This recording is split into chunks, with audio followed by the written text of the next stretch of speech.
اس وقت تصانیف کی تعداد 1000 سے متجاوز ہو گئی ہے. سبحان کتنی؟ 1000 سے تجاوز کر گئی. اور مطبوعہ کتب جو تباہ ہو گئی ہیں جو مارکیٹ میں ہیں وہ 400 کے قریب پہنچ چکی. 600 یا اس سے زائد وہ زیر تباہ ہیں. وہ ان کا نظام ہے کہ ہر سال 15 20 25 15 20 25 ہر سال تباہ ہو کے نکلتی ہے. تو کل کتب ان کی جتنی تعداد ہو گئی ان تصنیفات و تالیفات کی ان کو مطبوعہ بننے میں پتہ نہیں کتنا وقت لگے گا. ہم بھی اس دنیا میں اس وقت تک ہوں گے یا نہیں ہوں گے. مگر یہ کہ اب ساری تو تحفہ نہیں دے سکتے. وہ آتے رہیں گے احباب لیتے رہتے ہیں مگر کم سے کم تحفتاً عرفان القرآن اور جہاں تک ہو سکے المنہاج السوی جہاں تک یہ دو مل جائیں یہ ان کے لیے زیور ہے اور ان کی ضرورت ہے. ہمہ وقت صبح کے درس قرآن کے لیے درس حدیث کے لیے خطبات جمعہ کے لیے ہمہ وقت خطابات اور اجتماعات کے لیے یہ ان کی ضروریات ہے ضرور. باقی پھر اور کتابیں تو پھر بے شمار ہیں. اب حدیث میں ہی 25 مجلدات کی کتاب میں اس وقت تیار کر رہا ہوں. یہ مسند امام احمد بن حنبل کے بعد مخرج اور محقق تاریخ کی سب سے بڑا ذخیرہ حدیث ہوگا. 25,000 احادیث کا. کتنا؟ بس بیٹے کتنی احادیث؟ 25,000 احادیث کا محقق اور مخرج تحقیق و تخریج کے ساتھ. یہ المنہاج السوی کا ایک جلد بنائی ہے. ہینڈی بک ہے جیسے مشکات شریف ہے تاکہ کہیں جائیں بریف کیس میں تو ہم وقت سفر میں بھی ساتھ رکھ سکیں. اور اگر صرف المنہاج السوی کا کثرت سے مطالعہ کریں اور اس پر تکیہ کریں اور کچھ بھی پاس نہ ہو تو یہ ایک راز کی بات بتا رہا ہوں اور کچھ بھی پاس نہ ہو اسی کو ہی سامنے رکھ کر جہاں اب اجتماعات میں میلاد النبی کے ملک بھر کے جو جلسے ہوتے ہیں سٹیج پہ کیا ہوتا ہے ڈائس پہ سٹیج پہ بالکل بے دھڑک اسی کو ہی رکھ لیں. احادیث اس سے پڑھ پڑھ کے بیان کریں. پھر باقی آپ کا خطاب تو شرع ہے تو ساری زندگی اس ایک کتاب پہ بھی گزار دیں تو خطاب زندگی بھر کا ایک بھی غیر علمی نہیں ہوگا. آپ کی سطح اونچی اونچی رہے گی اور ہر چیز مصادر شریعت سے. اور ایک ایک حدیث کی تخریج میں درجنوں کتب حدیث کو دے دیا. ایک ایک حدیث کی تخریج ان کی کتب ان کے ابواب حدیث کا نمبر رقم فصل تفاصیل کے ساتھ دے دیا. یہ تو بنائی تھی تاکہ ہینڈی ایک جلد ہاتھ میں رہے. اب اس کام کو ختم کر کے پھر میں جو اب باہر یہاں نہیں بیٹھتا یہاں بیٹھوں تو شاید ایک کتاب بھی مکمل نہ کرنے دیں. نہ ملیں تو پھر لوگ تانا دیتے ہیں ملاقات نہیں کرتے. لوگوں کو اندازہ نہیں ہوتا کہ ملاقاتوں سے کتنا حاصل ہونا ہے اور جس کام میں لگا ہوں تنہا بیٹھ کے اس کی تکمیل میں قوم کو امت کو مسلک کو عقیدے کو صدیوں میں کیا ملنا ہے. ملاقاتیں تو پہلے بھی اکابر کرتے کرتے گزر ہی گئے نا جی. ملاقات کو کہا حضرت علامہ کاظمی شاہ صاحب رحمۃ اللہ تعالیٰ علیہ حضرت غزالی زماں جس زمانے میں آپ کے پاس تھا اور آپ کے پاس ٹھہرا آپ مجھے پڑھاتے تھے اور آپ نے سند دی اس آخری موقع کی بات کر رہا ہوں یہ ملتان کی. اس سے پہلے بہاولپور میں بھی بہت اوائل 70s میں آپ کی خدمت میں تھا. تو میں نے ان سے عرض کیا کہ حضرت آپ کا کام تقریریں کرنا نہیں تھا. میرا ہمیشہ تعلق جس بھی استاذ کے ساتھ رہا وہ عام شاگردوں سے مختلف رہا. جو تلامذہ کا تعلق ہوتا ہے استاد کے ساتھ میرا ہمیشہ یہ اس استاذ کی شفقت ہوتی کہ قدر مختلف ہوا کرتا تھا. میں وہ باتیں ان سے کر لیتا تھا جو باقی طلباء نہیں کرتے اور وہ میری ہمیشہ نوعمری میں بھی سنتے تھے. میں نے ان سے عرض کیا حضرت غزالی زماں رحمۃ اللہ تعالیٰ علیہ سے کہ یہ تقریریں آپ کا کام نہیں تھا. جو صلاحیت اللہ پاک نے آپ کو عطا کی اور علم میں جو مقام اور مرتبہ عطا کیا وہ ہر دور میں ہر ایک کو نہیں ملتا. خال ایک دو آدمی ایک پورے دور میں ہوتے. آپ کم سے کم ایک تفسیر قرآن لکھ جاتے, کم سے کم ایک تفسیر قرآن بڑی تحقیق علمی مرتبہ کی لکھتے,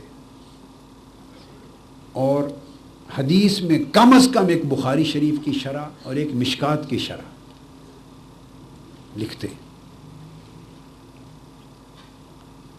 اور پھر اسی طرح کوئی اور فرصت مل جاتی تو ایک آدھ موضوع کسی میدان میں اور لے لیتے. خطابات آپ کریں گے, گزر جائیں گے, ہوا میں منتشر ہو جائیں گے.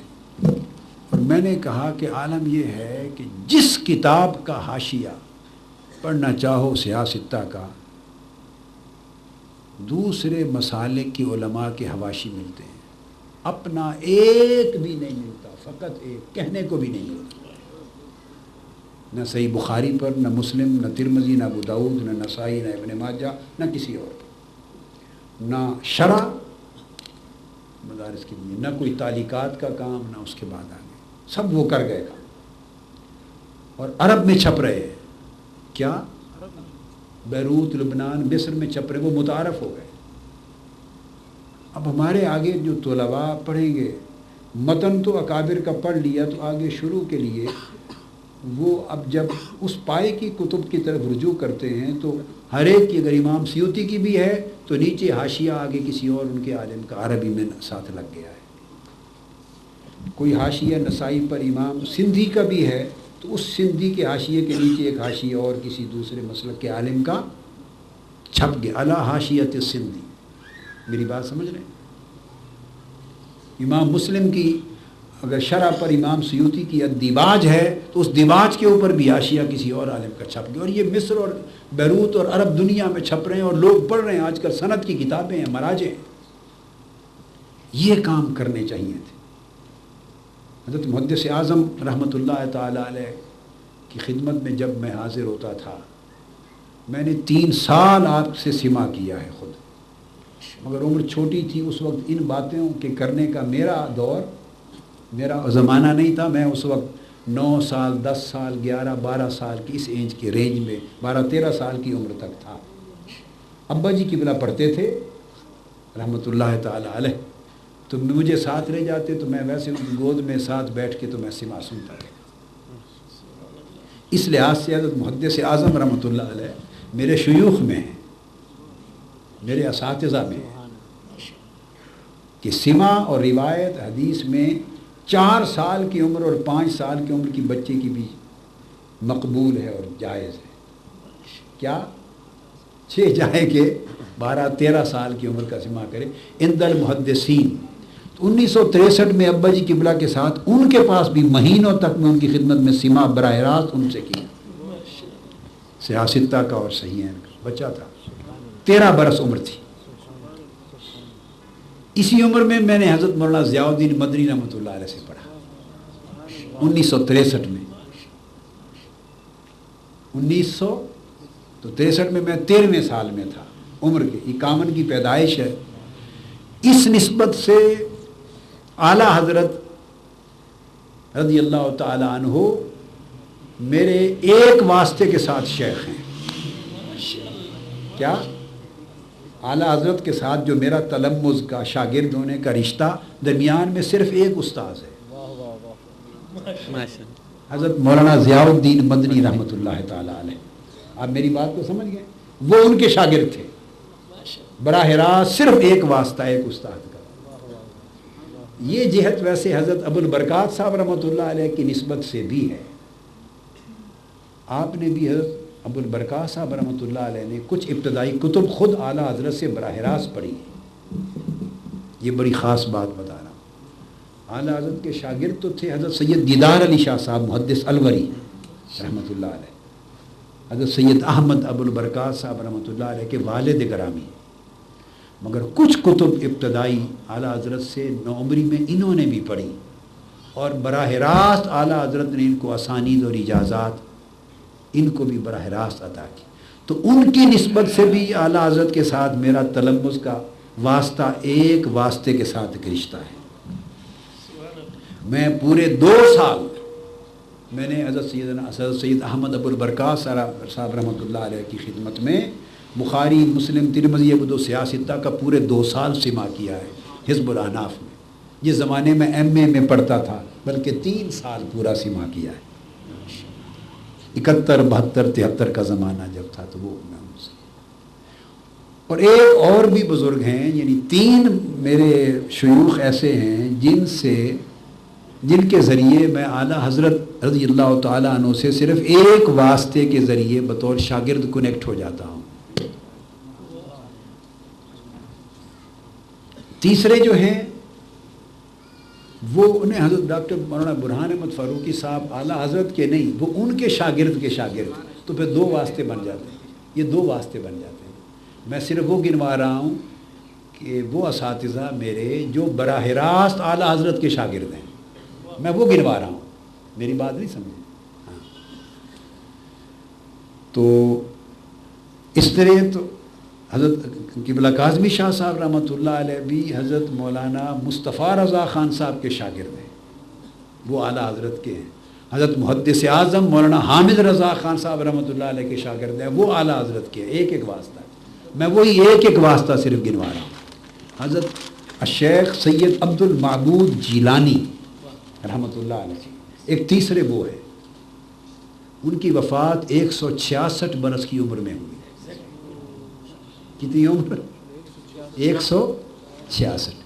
وہ بھی اعلیٰ حضرت سے ان کو براہ راست تلمس ہے، براہ راست تلمس ہے. اور ان کو تو بڑے بڑے اور اکابر سے تلمس ہے. حضرت شاہ سلیمان توسوی رحمۃ اللہ علیہ سے بھی براہ راست اکتساب فیض کیا ہے. حضرت شاہ سلیمان توسوی رحمۃ اللہ علیہ.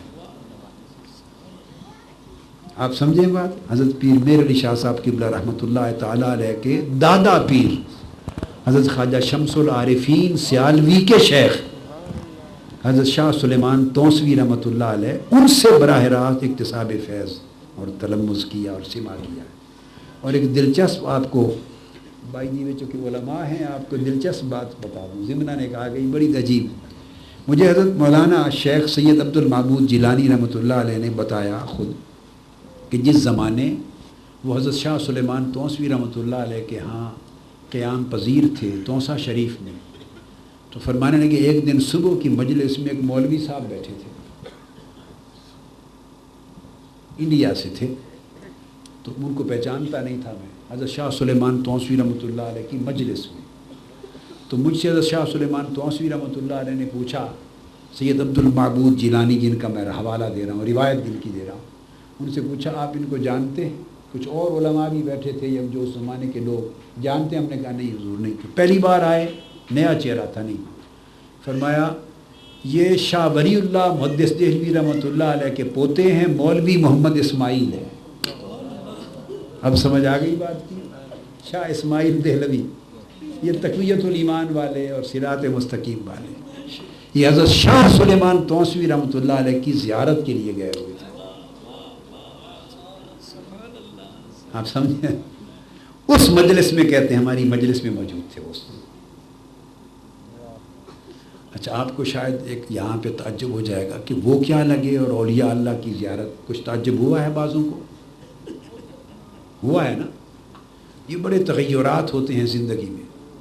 شروع میں اس کے عقائد اتنے خراب نہیں تھے، شروع میں اس کے عقائد اتنے خراب نہیں تھے، تھوڑا تھوڑا راستے سے ہٹ گئے یعنی انحراف ہو گیا تھا. مگر چونکہ حضرت شاہ ولی اللہ محدث دہلوی رحمۃ اللہ علیہ کا پوتا ہونے کے ناطے خاندان ولی اللہ کے اثرات تھے، تو تصوف کو مانتے تھے اور صوفیاء کو، اولیاء اللہ کو. خود سید احمد شہید بریلوی رحمۃ اللہ علیہ کا وہ مرید تھا اور وہ خود صوفیاء ہند میں سے تھے، وہ اس کی عقیدے کے لوگ نہیں تھے، تو وہ صوفیاء میں سے تھے.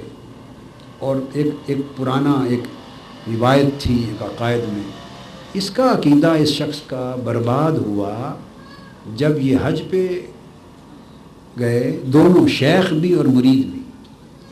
اور وہاں محمد بن عبد الوہاب نجدی کی کتب پڑھی اور ان کی طریقہ وہابیہ، جو وہابیت اور نجدیت کی تحریک کے جو عمائدین تھے اس زمانے میں، ان کے بڑے بڑے نجدی علماء، بہت بڑا چوٹی کے وہ اس وقت غلوف تھا ان میں، بڑا توہب تھا اور تجند تھا. میں نے خود اصطلاح وضع کی ہے، نئی اصطلاح ہے تجند، باب تفعل سے، باب تفعل سے، جیسے توہب، کیا توہب، اس طرح تنجد، اسی طرح تنجد نجدیت سے. بڑے بڑے چوٹی کے متنجدین تھے، متوہبین تھے.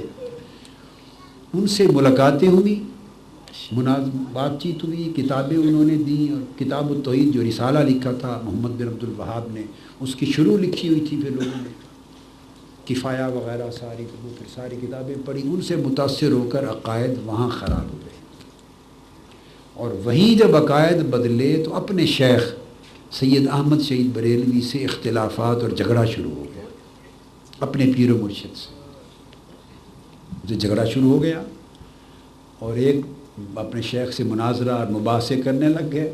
اور ایک روز یہاں تک نوبت آئی کہ اپنے شیخ کو یہاں تک کہا کہ آپ دن کو رات اور رات کو دن کہیں تو تب بھی مان لو، تب بھی مان لو.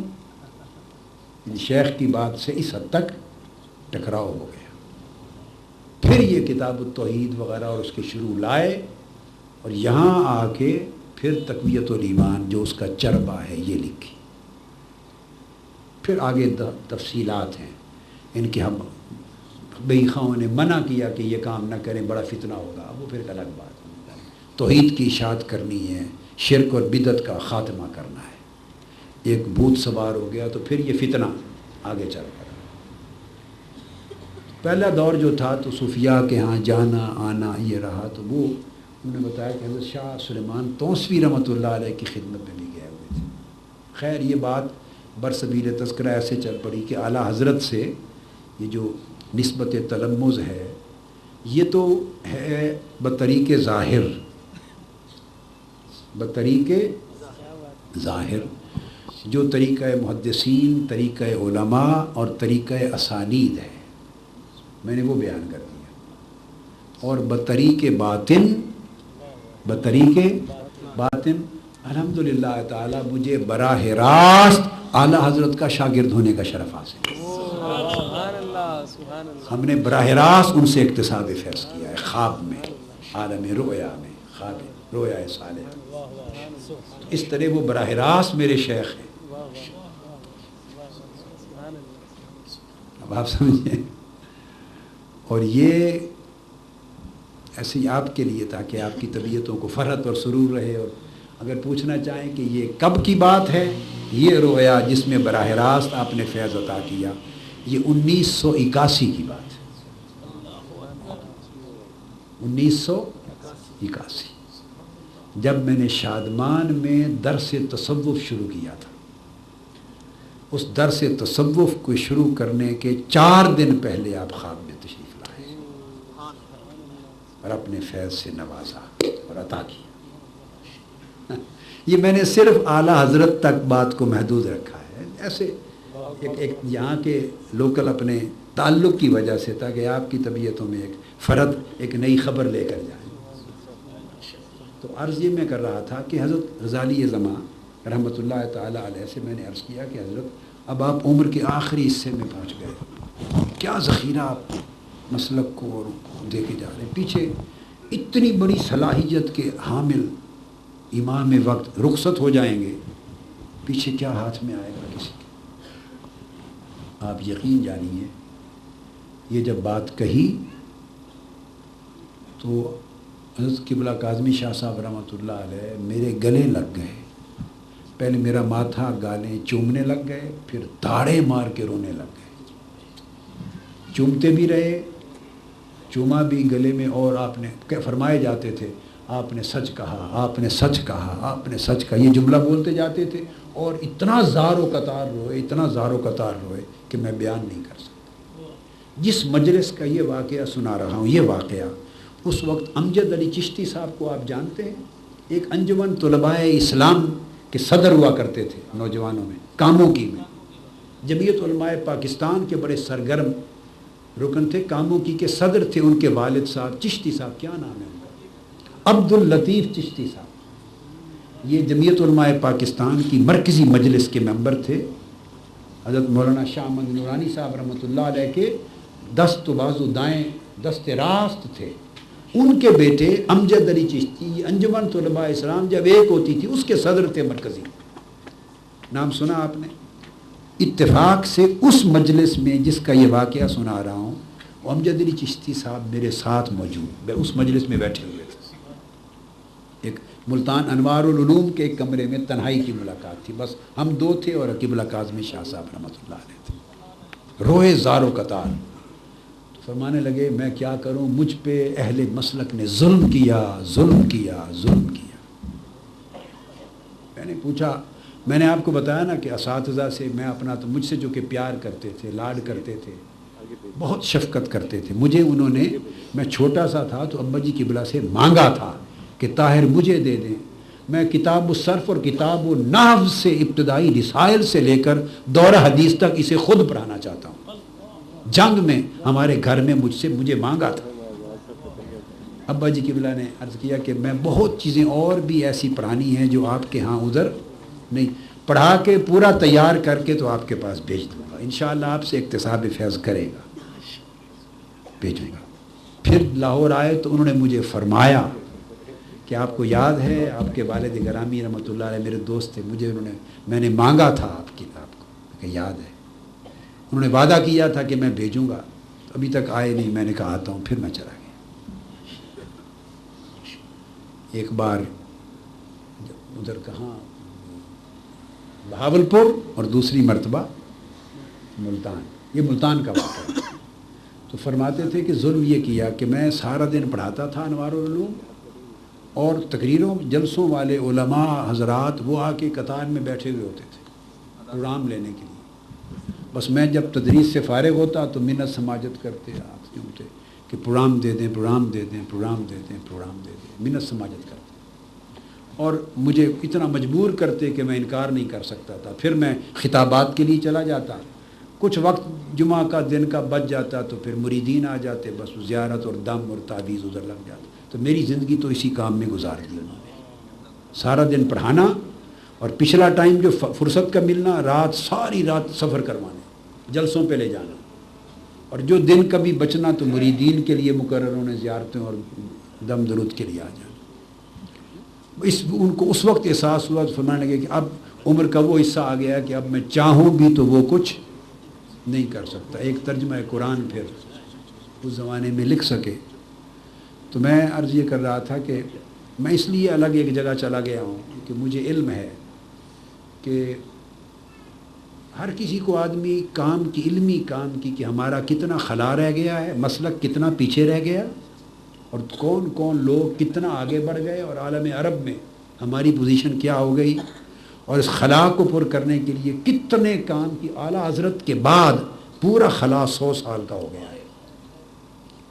ضمنی کتابیں لکھی گئی ہیں، حضرت مولانا محمد عمر صاحب بشری رحمۃ اللہ علیہ تھے تو مقیاسات کتابیں لکھی، مناظروں کے لیے دلائل کی حوالہ جاتی کتابیں کام آئیں، حضرت مفتی احمد یار خان صاحب نے لکھی، اس طرح کی کتابیں وقتاً فوقتاً علماء وہ اس دور کی ہنگامی مسلک کی ضرورت کو پورا کرتے رہے ہیں، ہمارے علماء خطبہ انہی پر تکیہ کرتے رہے، مگر وہ ذخائر پورے کے پورے جو انہوں نے کر دیے، وہ ذخائر جس سے سارا ایک بہت بڑا گیپ آ گیا، صدی کا 100 سال کا گیپ آ گیا، اس سے بھی پیچھے تو پھر چونکہ مسلک الگ نہیں تھے نا، تو اس لیے پچھلا گیپ محسوس نہیں ہوتا، اس سے پہلے تو مسلک ہی ایک تھا، کوئی انحراف اور اعتزال کرتا تھا، باقی تو سواد اعظم ہی ایک تھا۔ یہ تو مدرسہ نیا بنا تو پھر وہاں سے ایک گاؤں میں، تو وہاں سے پھر ایک انحرافی تحریک اور مسلک میں اعتزال شروع ہو گیا، ورنہ تو پہلے تو سب اہل سنت ہی تھے۔ تو پچھلا دور سب آپ ہی کے ہمارے ہی اکابر تھے نا، وہ گیپ نہیں تھا۔ جب سے مسلک الگ الگ عنوان بنے، اس صدی 1.5 میں گیپ آ گئے۔ اس لیے ہم نے کہا آپ اندازہ کریں 22 پاروں کا ترجمہ ہو گیا تھا، قرآن مجید کا ترجمہ کیا، کل قرآن مجید کا ترجمہ عرفان القرآن میں نے جو کیا ہے، اس کی اول الحمد سے والناس تک ترجمے کی رفتار میری تسلسل سے ایک رہی ہے، کوئی کمی بیشی نہیں ہوئی۔ ایوریج 5 دن میں 1 پارے کا ترجمہ کیا۔ کیا 30 پاروں کا ترجمہ گنتی کے 150 دن لگائے ہیں، 151 بھی دن نہیں لگائے۔ کیا پورے 150 دن صرف کیے ہیں، مگر مکمل ہو کے چھپنے کے قابل بنانے تک 12 سال لگ گئے، بلکہ 90 میں شروع کیا تھا اور 2005 میں آ کے چھپا، 15 سال پڑا رہا ہے۔ اور میں نے جو ترجمہ قرآن پہ صرف کیا وقت، وہ صرف 150 دن۔ آپ کو بتانا یہ چاہتا ہوں کہ آدمی الگ تھلگ ہو جائے، اس لیے اگلے لوگ خلوت خانوں میں چلے جاتے تھے، خانقاہوں میں، خلوت گاہوں میں الگ تھلگ ہو جاتے تھے، کام نہیں ہو سکتا۔ اکابر جو درمیان میں گزرے ان سب کا سارا دن پڑھانا، شام کے مناظروں پہ وقت لگ جانا، سارا دن پڑھانا، شام میں جلسوں میں لگ جانے۔ مسلک کے اوپر ایک اتنا بڑا دباؤ آ گیا تھا، ایک تحریک بد عقیدگی کی چلی تھی، عرب سے امپورٹ ہو کے ہندوستان میں آئی، اور اتنا بڑا ایک یلغار آ گئی تھی، اور یلغار سینکڑوں لوگوں کے ذریعے آئی تھی کہ جگہ جگہ جو اہل صلاحیت تھے ان کی زندگیاں اس کے دفاع میں اور اس کے دفاع میں ہی گزر گئی، سمجھے قتال میں ہی گزر گئی، دور امن نہیں ملا ان کو، دفاع کرنے میں اور ان کے حملے کا روکنے میں، جواب دینے میں ہی زندگیاں گزر گئیں، خواہ بشکل خطاب خواہ بشکل مناظرہ یا تدریس۔ وہ سارا دور اس دور کی اتنی ایک نفسا نفسی تھی اور مسلک پر اتنا حملہ تھا، اور اگر اعلیٰ حضرت نہ ہوتے، لوگ کہتے ہیں اعلیٰ حضرت میں شدت بہت تھی، بہت شدت تھی، بڑے سخت فتوے دیے۔ میں ایک ایسا شخص یہ بات کر رہا ہوں جس کے مزاج میں آپ دیکھتے ہیں شدت ہے یا نہیں ہے، ایک ایسا شخص کہہ رہا ہے جس کی اپنی طبیعت میں شدت نہیں اور اپنے فتویٰ میں شدت نہیں ہے، اعتدال ہے، نرمی ہے، بڑی گنجائش ہے، وہ شخص کہہ رہا ہے۔ اگر اعلیٰ حضرت کے مزاج میں یہ شدت، اللہ پاک نے یہ شدت جو صلابت ہے، یہ غیرت تھی۔ ہمیں تو شدت نظر آتی ہے نا، ہمیں تو شدت نظر آتی ہے، یہ غیرت تھی مسلک کے حق کے دفاع میں۔ اگر طبیعت ایسی نہ ہوتی، اگر طبیعت ایسی نہ ہوتی اور ان کی طبیعت بھی میرے جیسی ہوتی،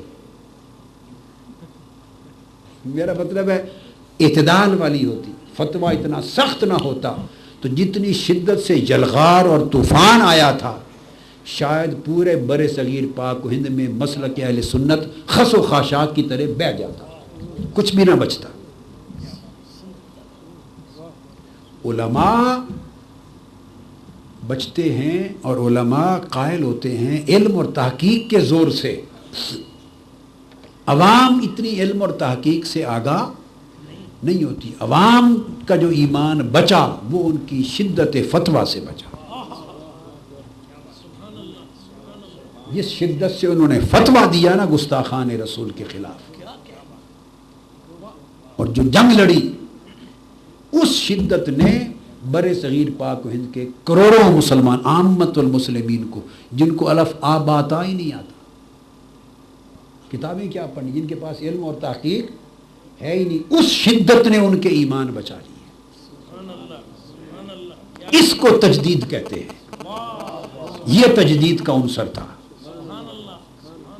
کہ عقیدہ بچا لیا، کیا اس کو مردہ ہونے سے بچا لیا، زندہ کر لیا، اور اس تجدید میں داخل ان کی اللہ نے ہر دور میں جب تجدید کا کام اللہ کسی کو دیتا ہے تو اس دور کے تقاضوں کے مطابق اس کو طبیعت دیتا ہے، مزاج دیتا ہے، اس کی تحقیق کا بھی مزاج وہ ہوتا ہے، کبھی شدت سے کام چلتا ہے، کبھی نرمی سے اعتدال سے کام چلتا ہے، کبھی حکمت سے کام چلتا ہے. یہ ہر دور کی ضروریات ہوتی ہیں علمی. تو اعلیٰ حضرت جو تجدید کر پائے اور مجدد ہوئے اس صدی کے، وہ اس لیے ہوئے کہ انہوں نے مسلک اہل سنت، عقیدہ اہل سنت والجماعت کو مردہ ہونے سے بچا لیا، زندہ کر لیا، دفاع کیا. اور وہ کیسے کامیاب ہوئے اور کر پائے؟ وہ علم اور تحقیق کے تو آسمان تھے ہی. دیکھو نا، آپ جب اعلیٰ حضرت کی، آپ سے میری مراد بہت سے ہمارے علماء خطبہ جب اعلیٰ حضرت کو بہت بڑا عالم اور محقق کہتے ہیں تو بہت سے علماء اپنے انداز میں کہتے ہیں. میں جب ان کو علم اور تحقیق کا سمندر اور علم تحقیق کا ان کو سمائے سبا، ساتواں آسمان کہتا ہوں، تو میں کسی اور نگاہ سے دیکھ کر کہتا ہوں. میں ہر ایک کو ایسے نہیں کہہ دیتا، میں ہر ایک کو ایسے نہیں کہہ دیتا. یعنی عقیدت کی میری طبیعت ایسی نہیں ہے کہ میں عقیدت کی وجہ سے القاب دے دوں کہ ہمارے امام ہیں، ہمارے اکابر میں سے ہیں، اس طرح القاب دے دوں. میری طبیعت ایسی نہیں. حق بات ہو تو زبان پر لاتا ہوں. اعلیٰ حضرت کو اللہ رب العزت نے جو علم، جو استعداد، جو صلاحیت، جو استنباط، جو استخراج، جو استدلال اور جو صلابت رائے اور اس سے اخذ نتیجہ اور اس کا استنباط کے بعد اس کا اطلاق و انطباق اور مصادر تک رجوع اور ان سے اخذ، یہ جو چیزیں اعلیٰ حضرت کو اللہ رب العزت نے عطا کی تھی، وہ ہند کے اس پورے دور میں کسی مسلک کے عالم کے پاس بھی اتنی صلاحیت نہیں تھی. یہ میں عصبیت کی بات نہیں کرتا. ہر کوئی علم میں جس مقام پر ہے میں اس کی عزت کرتا ہوں، علم میں مقام کی. اعلیٰ حضرت منفرد تھے. محض وفور عقیدت کی بات نہیں کر رہا، مگر جب اتنی تحقیق ہو تو آپ کو ایک لطف کی بات بتاؤں، لامحالہ طبیعت اور مزاج معتدل ہو جاتا ہے. یہ تحقیق کا منطقی نتیجہ ہے. یہ اجتماع ضدین تھا، اجتماع نقیضین تھا، جو منطق میں جائز ہی نہیں ہے. یعنی تحقیق جتنی وسیع ہوتی چلی جائے، طبیعت کی شدت اتنی، بولیے، کم اور نرمی آتی چلی جاتی ہے. یہ منطقی نتیجہ ہے. یہ دو بڑی پرلطف بات عرض کر رہا ہوں. اور تحقیق جتنی کم ہو اس کی گہرائی اور وسعت اتنی شدت زیادہ ہوتی ہے. مزاج و فتویٰ میں شدت زیادہ ہونے میں تحقیق کی کمی کا دخل ہوتا ہے. اور اگر کسی مسئلے پر تحقیق بڑھتی جائے بہت بڑھ جائے تو طبیعت میں نرمی آ جاتی ہے، وسعت آ جاتی ہے. چونکہ وہ پھر تمام چاروں ائمہ اربعہ کو پڑھتا ہے، وہ مذاہب اربعہ کو دیکھتا ہے، سب کے استدلال دیکھتا ہے. پھر وہ رہتا تو حنفی ہی ہے مگر دوسروں کے ساتھ رویہ نرم ہو جاتا ہے، چونکہ سب کے دلائل آنکھوں کے سامنے ہوتے ہیں. میری بات آپ سمجھے ہیں نا؟ اب دیکھو، اب میرے سامنے امام شافعی بھی ہوتے ہیں، امام مالک بھی اور امام احمد بن حنبل. امام مالک کی فقہ میں دقت اتنی نہیں ہے اور نہ امام احمد بن حنبل میں ہے. اگر فقہ میں امامت اور ثقاہت اور دقت اور گہرائی دیکھنی ہو تو دو ہی امام ہیں بس، امام اعظم اور امام شافعی. اور امام اعظم اعظم ہے، ان کا ثانی نہیں ہے کوئی، مگر دوسرے امام شافعی ہیں. تو میں امام شافعی کی، فقہ شافعی کی بھی اتنی ہی کتابیں پڑھی ہیں اصول میں، فروع میں، اور پڑھتا ہوں جتنی حنفی کی پڑھی ہے. میری بات آپ سمجھے نا؟ کوئی شوافے بیٹھے ہو تو وہ سمجھے شاید میں شافعی اور مذہب اتنا جانوں. مقصد بات کا یہ کہ جب سارے مذاہب سامنے ہوتے ہیں اور دلائل ہوتے ہیں اور مذاہب متروکہ بھی سامنے ہوتے ہیں، کہ مذہب ظاہری میں کیا ہے، ابن حزم نے کیا کیا، فلاں نے کیا، اختلاف الفقہا، جتنی وسعت بڑھتی چلی جاتی ہے تو طبیعت میں شدت کم ہوتی ہے، گنجائش بڑھ جاتی ہے، اعتدال آتا ہے. یہ میں نے ایک خاص لطیف بات کہی. اب اس بات کو ذہن میں رکھے تو اب سوال پیدا ہوتا ہے کہ جتنی تحقیق اور مطالعہ کی وسعت اعلیٰ حضرت کے پاس تھی، اس حساب سے ضروری تھا کہ طبیعت میں شدت کا نام و نشان ہی نہ ہوتا، فتویٰ میں وسعت اور نرمی ہوتی. تو یہ دو چیزیں کیسے ہوئیں؟ بس یہ نقطہ، اسی کا نام تجدید تھا. وہ صرف مجتہد نہیں تھے، وہ مجدد بھی تھے. یہ وجہ ہے. اجتہاد ہو تو نرمی ہوتی ہے طبیعت میں. کہیں کہ مجتہد بنا دیا اعلیٰ حضرت کو، کوئی اور بنائے نہ بنائے، میں جب کہتا ہوں میں اس کا ذمہ دار ہوتا ہوں. وہ مجتہد فی المسائل ہے. کیا ایسے مبالغہ آرائی نہیں کرتا، نہ مجتہد فی شریعت بنایا ہے نہ مجتہد فی المسائل. مجتہد فی المسائل تیسرا درجہ ہے، اور مجتہد مقید. یہ دو درجے کے مجتہد قیامت تک جائز ہیں، ہوں گے اور ہوتے رہے ہیں. یہ امام مرخینانی بڑی بڑی کتابوں کے مصنفین اس تیسرے اور چوتھے درجے کے مجتہد ہی تو ہوئے ہیں. ابن حمام سے لے کر صاحب فتح القدیر سے لے کر وہ پہلا دور گیا جس میں صرف امام اعظم امام شافعی مجتہد فی الشرع ہے شریعت میں، اور ان کے تلامذہ اور پہلے 2-3 ادوار کے لوگ مجتہد فی المذہب ہیں. آگے فی المسائل مقید ہوئے. تو اعلیٰ حضرت کی جو تحقیق ہے میں ان کو مجتہد فی المسائل سمجھتا ہوں، تیسرے درجے میں، چوتھے میں بھی نہیں، اس سے بھی اونچا. تو ایک طرف تحقیق کا یہ عالم اور دوسری طرف شدت کا یہ عالم کہ ان جتنا شدید فتویٰ ہندوستان میں کسی کے پاس نہیں تھا، اتنا شدت کا فتویٰ کسی کا نہیں تھا. اب یہ دونوں میں تطبیق کیسے ہوگی؟ وہ جو میری سمجھ میں آئی ہے وہ بات بتاتا ہوں کہ ان کے ذمے فقط علم نہیں لگایا گیا تھا، ان کے ذمے ایک مسلک حق کا دفاع تھا بہت بڑے حملے کے مقابلے میں. اور بند اگر کچی مٹی کا بنایا جائے تو بہہ جاتا ہے. جب روکنا ہو سیلاب سے تو جتنا سخت سے سخت طاقتور بند بنائیں تب رکتا ہے. وہ جو شدت تھی وہ بند کی شدت تھی، اس سیلاب کو روکنے کے لیے، سیلاب کو روکنے کے لیے کہ عرب سے ایک عقیدہ چلا اور یہاں ایک دو نہیں بڑی کثرت کے ساتھ علماء ہند نے اس کو اپنایا. بہت بڑا دارالعلوم بنا. یہ دارالعلوم پہلے بنا ہے، وہ دارالعلوم پہلے بنا، ایک پورا تسلسل بنا. بڑی کثرت کے ساتھ علماء پورے ہند سے جمع ہوئے، اصحاب اہل تصنیف ہوئے، بڑی بڑی کتابیں، تصانیف، علمی کام، حواشی، شروع سب کچھ کیا. صاحبان فتویٰ، صاحبان علم، صاحبان قول، صاحبان تصنیف ہوئے. معتبر لوگ تھے پورے ہندوستان میں علم میں، اور کثیر تعداد میں پھر ان کے تلامذہ، اور آگے سلسلہ چلا. اتنا بڑا ایک یکلخت ایک مسلک کو جو اٹھا نیا، اس کو تقویت دینے کے لیے اتنے تکڑے لوگ اور کثیر تعداد میں تھے کہ اس کا جواب اور دفاع اگر نرمی طبیعت سے کیا جاتا تو اہل علم کچھ بچ جاتے، عامت المسلمین میں ہند میں مسلک مٹی کی طرح بہ جاتا. یہ جو مسلک بچ گیا اور ہر جگہ مصطفیٰ جان رحمت پہ لاکھوں سلام کی گونج ہے، یہ ہے ان کی اس شدت کی برکت. اور یہ برکت شدت کیوں تھی؟ یہ حکمت تجدید تھی کہ ان کی تجدید ان کے ذمے یہ تھی کہ اس خطے میں اس مسلک کو بچانا ہے، عقیدہ حق کو بچانا ہے، سواد اعظم کے عقیدے کو.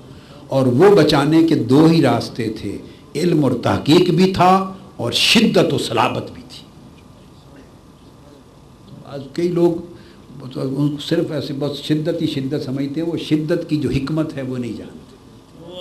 اگر یہ نہ ہوتی تو یہ بڑی باعث برکت تھی. ہر کوئی عام آدمی شدت اختیار کرے تو وہ نقصان دہ ہوتی ہے، مگر جس کو اللہ نے مجدد بنا کے بھیجا ہو تو وہ اس کو پتہ ہے کہ حکمت اس کو اللہ دیتا ہے کہ کیا حکمت ہے. اس میں عشق رسول کا عنصر بھی تھا، پھر ادب رسول ہے، پھر گستاخی رسول کو روکنا ہے. اور گستاخی کو روکنا شدت کے بغیر نہیں ہوتا. گستاخی نرم باتوں سے نہیں ہوتی، شاعرانہ باتوں سے. گستاخی نرم شاعرانہ باتوں سے، لطیف باتوں سے نہیں ہوتی. گستاخی سب سے بڑا کثیف جرم ہے، غلیظ جرم ہے. اور غلیظ، اغلظ اور اکثر جرم کو روکا جائے الطف لطیف شے سے، وہ نہیں. اس کے لیے شدت چاہیے، غصہ چاہیے. اس لیے علامہ ابن تیمیہ شخص نے بھی گستاخ رسول پر کتاب لکھی تو اس کتاب کا نام بھی رکھا الصارم المسلول، تیز دھار والی تلوار. کسی نرم نام سے کتاب نہیں لکھی. کیا نرم نام سے کتاب؟ چونکہ گستاخ حکمت مختلف ہے. کیا دور بدل گیا، صدی بدل گئی، اب حکمت مختلف ہے. اب تحریک منہاج القرآن خود الصارم المسلول ہے. یہ گستاخ رسول کے اوپر تیز دھار تلوار ہے. اور انشاءاللہ جب تک اللہ پاک نے ہمیں زندہ رکھا، ہم زندگی کی آخری سانس تک ہر عقیدے کا وہ گوشہ جو حضور کی گستاخی ہو یا گستاخی کی طرف لے جائے اس کی 7ویں زمین تک بھی چھپی ہوئی جڑ کو کاٹتے رہے. جہاد ہمارا بھی وہی ہے, بس اسلحہ تبدیل کیا ہے. کیا کوئی تلوار سے لڑتا ہے, کوئی بندوق سے لڑتا ہے, کوئی الیکٹرانک دور سے بیٹھ کر کمپیوٹر کے ذریعے نظر ہی نہیں آتا تو بس دور سے ہی حملہ کر دیتا, اڑا دیتا ہے. آپ سمجھ گئے کہ نہیں؟ تو یہ اسلحہ بدلا ہے. اور یہ کہ حضور کی امت میں گستاخی کا عقیدہ انشاءاللہ نہیں چھوڑ. قرآن اور حدیث سے دلائل کہ وہ سمندر انشاءاللہ امت کو اور اس مسلک اہل سنت کو مل جائیں گے انشاءاللہ تعالیٰ کہ کوئی سر نہیں, اب بھی اٹھانے کے قابل کوئی نہیں رہا. اتنا کچھ ہو گیا ہے مگر کوئی نہیں اٹھائے گا. اس لیے میں نے آپ کو بتایا کہ 25,000 احادیث کا ذخیرہ عرفان السنہ کیا وہ تیار ہو رہا ہے. اب یہ دیکھا آپ نے, یہ ایک رسالہ لکھا تھا کسی نے, کتاب التوحید. کیا ایک رسالہ لکھا تھا, بولیے, کتاب التوحید. 3 صدیاں گزر گئیں, 2-3 صدیاں گزر گئی تو اور انداز کے ساتھ کام ہوئے, مگر وہ جو کچھ توحید کے تصور کو مسخ کر دیا گیا اور توحید کے نام پر جو عقیدہ امت میں پھیلا دیا گیا اس کا مواخذہ ابھی تک ادھار تھا. اس کا مواخذہ اور اس توحید کے چہرے کو نکھارنا ادھار تھا. الحمدللہ تعالی یہ اب 1800 صفحے تقریباً 2000 کے قریب صفحات کی 2 جلدوں پر مشتمل کتاب التوحید مکمل ہو گئی. آپ کو ایک جلد ابھی رمضان المبارک میں آ گئی تھی کتاب التوحید, آپ کے پاس ہے کئیوں کے پاس, آج ابھی پریس سے اس کی جلد 2 آ گئی ہے پوری. اب یہ 2 جلدوں پر صرف کتاب التوحید ہے. میں آپ کو ایک بات بتا دوں کہ عقائد پر کوئی کتاب زندگی پر بھی آپ کے ہاتھ میں نہ ہو, ٹچ بھی نہ کریں, کھول کے بھی نہ دیکھیں. 2 جلدوں کی کتاب التوحید اگر آپ کے پاس ہے تا عمر کسی میدان میں آپ شکست نہیں کھا سکتے. شکست تو کیا, کوئی گفتگو میں دلیل میں آپ کے سامنے ٹک نہیں سکے گا. صرف ایک کتاب, کتاب التوحید.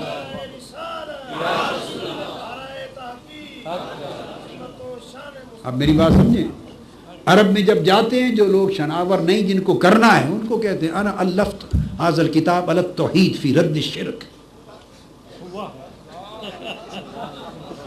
الفنا ھذا الکتاب علی التوحید فی التوحید, توحید میں لکھی کتاب التوحید ہے. سادہ سی بات ہے. عقیدہ توحید پر ہے یہ کتاب, اور یہ کتاب سبکن درسوں میں متن کے طور پہ پڑھانے والی ہے. جیسے شرح قائد نسوی پرانی کتب ہے نا, یہ عربی میں بھی اب آ جائے گی. اس کا ترجمہ شروع ہے, پہلے ایک بار مکمل کر دیا ہے. کتاب التوحید جلد اول کا عربی متن تیار ہو گیا ہے اب, اور انگلش میں بھی تیار ہو گیا ہے, اور اس کا اب جلد 2 کا شروع ہو جائے گا. یہ عربی متن بھی آ جائے گا. تو یہ عقائد میں کفایت ہے اس ایک کتاب کی. اور میں جانتا ہوں بڑے بڑے اکابر علماء مدرسین اہل سنت کے جو پڑھاتے ہیں عقائد, تو یہ کتاب ان کے آگے کھلی ہوئی ہوتی ہے, اس سے نوٹس لکھاتے ہیں. میں نے کہا یہ میں نے آپ ہی کے لیے کیا ہے, میرے لیے تو نہیں ہے. آپ کا حق ہے, آپ اس کو سامنے رکھیں, پڑھیں, دیکھیں, پڑھائیں, بیان کریں. خطبات میں کوئی جھجک کرنے کی ضرورت نہیں ہے, کوئی جھجک کی ضرورت رکھیں, پڑھیں, بیان کریں. آپ کے لیے کیا ہے. یہ کتاب البدع تو ہے, پوری کتاب بدعت پر, کتاب البدع جی, کتاب البدع, یہ بدعت پر پوری کتاب ہے. یہ جو آپ کو بہت ابھی ایک بڑی پیاری بات ہے, یہ عرفان السنہ جس کا ذکر کیا میں نے, جو 25,000 احادیث کا محقق اور مخرج ذخیرہ, یہ آ رہا ہے 24 جلدوں میں اردو ترجمہ کے ساتھ, اور بغیر ترجمہ کے 12 جلدیں, سیاستہ پوری. اب ہم تو سیاستہ سے خوشہ چینی کر کے انہی کتب جو ائمہ اکابر نے کر دی انہوں نے تو پوری دنیا میں چھان کر کے سفر کر کے احادیث کو براہ راست اسانید سے جمع کیا نا. اب ہم تو ان کتب سے جمع کرنے والے ہیں نا، ان کے خوشہ چین ہیں، ان ائمہ کے خوشہ چین. احسان تو وہ کر گئے، مگر اب سینکڑوں کتب میں منتشر ہے. یہ 12 جلدوں میں، جب بیروت سے چھپے گی، لبنان سے صرف عربی متن، تو 12 جلدیں ہوں گی بیروت سے. یہاں چھپتی رہے گی اردو ترجمے کے ساتھ تو 24 جلدیں، اور 25,000 الاقل ہے. چونکہ ایک ایک جلد 1100 سے لے کر 1300 حدیثیں ایک ایک جلد میں آ رہی ہیں، تو اندازہ ہے کہ شاید یہ 30,000 تک چلی جائے تعداد. حدیث کی شاید تعداد کتنی؟ 30,000 تک. صحاح ستہ پوری کی پوری 6 کتب حذف تکرار کے ساتھ. کیا؟ جو مکرر حدیث آتی ہے نا، بخاری میں بھی، مسلم میں بھی، ترمذی میں بھی، سب میں مکرر تکرار حذف کر دینا سارا، تو پوری صحاح ستہ 10 سے 12,000 حدیث کے درمیان کل عدد ہے. تکرار نکال دیں، 6 کی 6 کتابوں میں ایک حدیث ایک بار لیں. کبھی ایک ایک لفظ کا بھی فرق ہوتا ہے نا، تو کبھی روایت سند کا فرق ہوتا ہے، دوبارہ آ جاتی ہے. نہیں، پورا مضمون ایک متن ایک ہو، ایک ایک بار لیں تو 10 سے 12,000 کے درمیان عدد ہے پوری صحاح ستہ میں حدیث کا.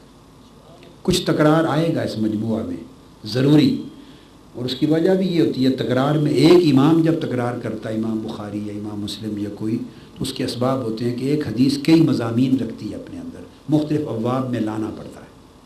ایسے ضروری مقامات کو نکال کر یہ 25 سے 30,000 حدیث بنے گی. اس کی ایک جلد عرفان السنہ کی 24 جلدوں میں سے ایک جلد، نمبر ابھی نہیں دے رہا، نمبر اینڈ پر دیں گے جب چھپ جائیں گے. تو ایک جلد جو کتاب المناقب ہے، وہ ربیع الاول شریف کی 12 ربیع الاول کی رات سٹال پر آپ کے ہاتھ میں ہوگی. یہ کوئی 1200 احادیث اس ایک جلد میں، 1150 صفحات ہیں صرف. عرفان السنہ یہ نام رکھا ہے پوری 24 مجلدات پر مشتمل حدیث کی بڑی کتاب کا، اور اس ہر ایک میں سے ایک ایک جلد پھر ایک ایک کتاب ہوگی. تو کتاب المناقب ابھی انشاءاللہ آپ کو مل جائے گی. کتاب التوحید آپ کے پاس آ گئی نا دونوں. اس کے بعد یہ پوری ایک اور جلد عرفان السنہ کی فضائل النبی پر ہے.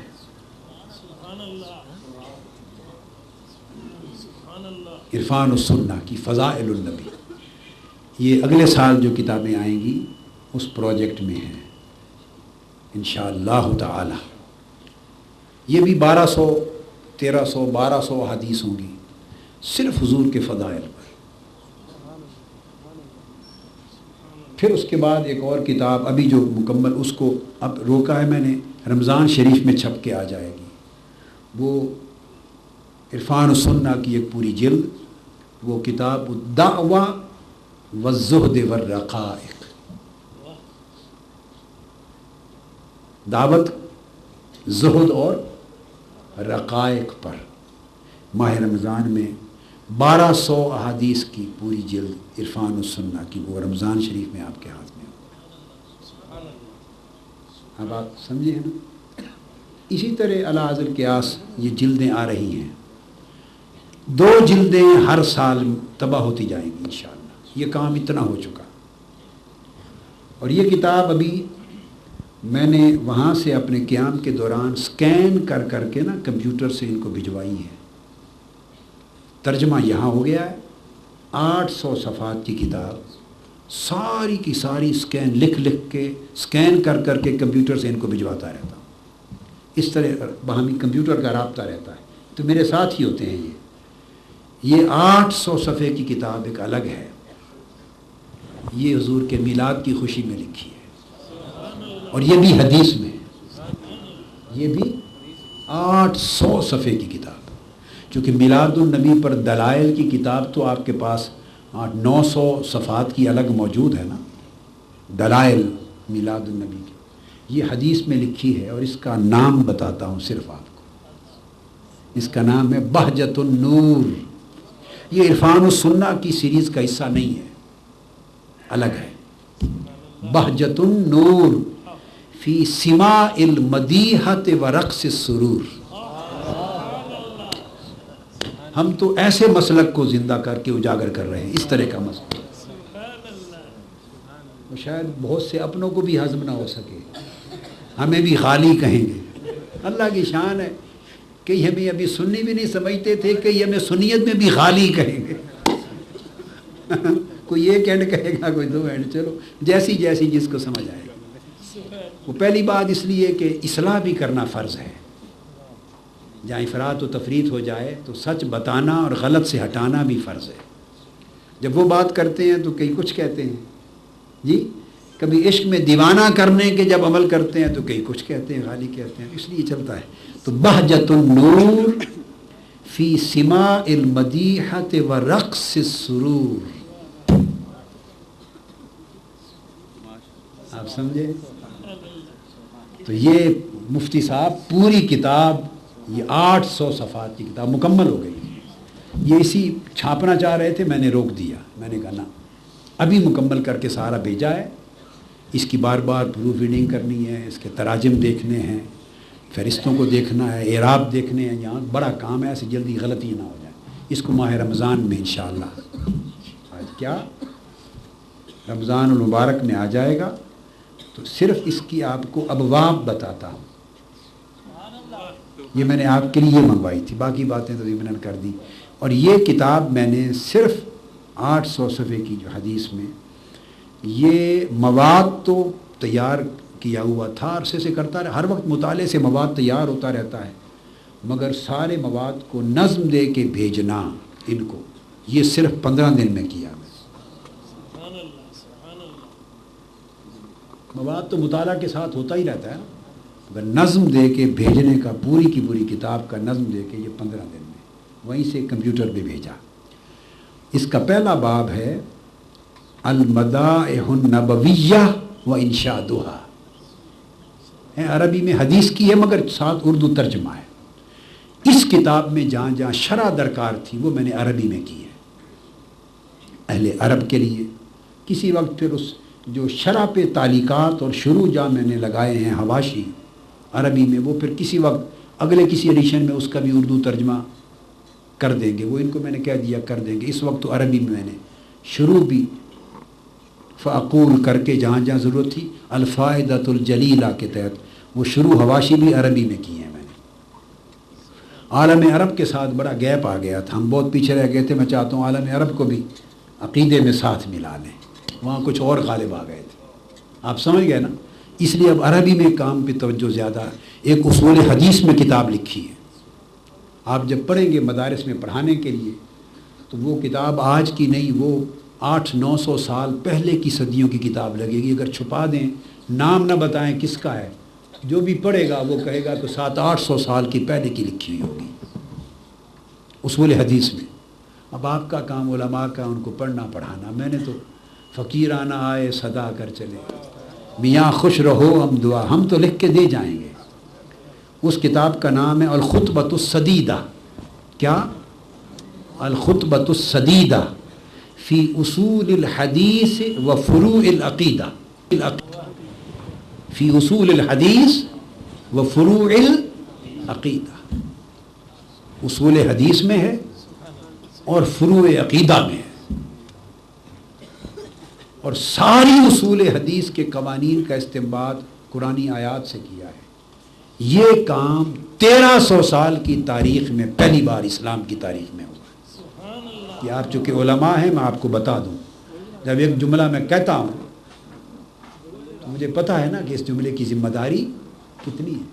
آپ جب یہ جملہ کسی کو بھی دنیا بھر میں کہہ دیں گے، شرق تا غرب، کوئی آدمی شرق تا غرب عالم ایسا نہیں ہوگا جو اس جملے کی رد میں کوئی کتاب یا رسالہ اٹھا کے دکھا دے آپ کو کہ یہ بات آپ نے غلط کی.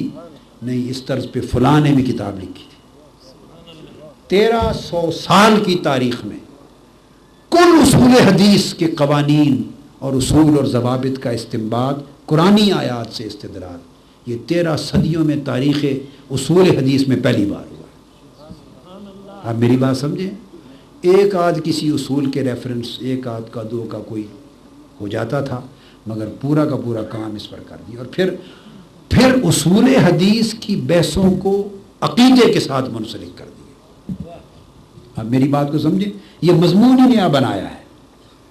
استنباط اور استدلال قرآنی آیات سے اصول حدیث اور مصطلحات حدیث کا کل، پھر ان مصطلحات اور اصطلاحات اصول حدیث کا جوڑ عقیدے کے ساتھ، عقیدے سے ان کو تقویت اور اصول حدیث سے عقیدے کو تقویت، اہل سنت کے عقیدے. وہ اب المنہاج السوی میں شامل کر دیا ہے میں نے اپنے خطبہ کے طور پر. الگ بھی چھپ رہا ہے، اس میں بھی چھپ جائے گا. یہ جو میری حدیث میں اسانید کی کتاب ہے، آپ نے شاید نہیں دیکھی، ابھی چھپی ہے پہلی بار. الجواہر الباہرہ فی الاسانید الطاہرہ. اس میں احادیث میں 125 اسانید جو اللہ اور اس کے رسول کے فضل سے مجھے حاصل ہوئی دنیا عرب و عجم سے. عرب و اپنے اساتذہ شیوخ کے ذریعے 125 اسانید ہیں، مختلف طرق اور اسانید ائمہ کے. تو وہ اس میں بھی اس کو چھاپ دیں گے، مگر المنہاج السوی میں بھی. تو یہ بہجت النور آپ کے لیے آ گئی الحمدللہ تعالی. پھر اسی طرح یہ جو تھی نا، یہ کون سی ہے، ہاں وہ کر دی. یہ مقدمہ سیرت الرسول آپ نے دیکھا تھا جلد اول، جیسے تاریخ میں علامہ ابن خلدون نے مقدمہ لکھا تھا اصول تاریخ میں. سیرت کی اصول اور سیرت کی اہمیت پر اور سیرت کی فضیلت پر تاریخ میں کبھی مقدمہ نہیں لکھا گیا. 2 جلدوں پر مشتمل اصول سیرت میں مقدمہ ہے. اصول سیرت میں یہ آپ کے لیے بڑی، اس میں دور جدید تک اس کو لائے ہیں، مسائل ہیں جدید دور تک کے سارے آپ کے کام آنے والے ہیں. خیر الحمدللہ. تو یہ آپ آئے ہوئے تھے تو بات کہیں سے چھڑ گئی، تو چند باتیں جو ضروری تھی جو آپ کے نالج میں ہونی چاہیے. ویسے تو علماء کونسل کا کام ہے کہ آپ تک یہ باتیں اپ ڈیٹ رکھیں، پہنچاتے رہا کریں، لیکن میں نے کہا اب آج براہ راست آئے ہیں، میں بھی بیٹھا ہوں، تو کچھ چیزیں آپ کو بالمشافہ بتا دیں. یہ وہ کتب ہیں جو چھپتی رہتی ہیں، جن کی تعداد 1000 تک پہنچی اور 400 مطبوعہ ہو گئیں اور باقی چھپتی رہیں گی. سیرت ریویو ہو رہی ہے، پوری سیرت کی کتاب نظر ثانی، تحقیق اور تخریج کے بڑے اونچے معیار پہ لے جا رہے ہیں، اور وہ 14 جلدوں میں مکمل سیرت. یہ تاریخ کی کتاب ہے بڑی. اور جو اس وقت مکمل ہو رہی ہے سورہ فاتحہ کی تفسیر لکھ رہا ہوں، وہ 7 جلدوں میں ہے. کیا 7 جلدوں میں. بحر المعانی، کیا بحر المعانی فی السبع المثانی، فی تفسیر السبع المثانی. جیسے امام آلوسی کی روح المعانی، وہ تو پورے قرآن مجید کی ہے. یہ 7 جلدوں پر مشتمل صرف قرآن سورہ فاتحہ کی، ہر ایک آیت پر ایک جلد ہے، 800 صفحات کی ایک آیت پر. یہ بھی تاریخ میں ایک منفرد کتاب ہوگی، پوری تاریخ میں 1000 سال کی تاریخ. اور بقایا بقرہ سے لے کر والناس تک جو بقایا تفسیر ہے وہ 12 جلدوں میں ہوگی، وہ الگ ہے. سورہ بقرہ سے والناس تک پوری تفسیر، وہ اس کا اسلوب الگ ہوگا، وہ 12 جلدوں میں ہوگی، وہ الگ اسلوب ہوگا. صرف سورہ فاتحہ کو بالکل ایک الگ اسلوب کے تحت لکھا جائے گا، وہ ایک الگ ذخیرہ بن جائے گا. یہ سب کچھ آپ کے لیے ہے. اور ہمارا اس میں صرف اتنا ہے کہ حضور نے علیہ الصلوۃ والسلام کے جوڑوں نے کچھ امت کے لیے دیا تھا، اور ہم نے وہ حضور کی امت کے سپرد کر دیا، آپ کو دے دیا. باقی یہ آپ مالک ہیں، آپ وارث ہیں، آپ ہی کے لیے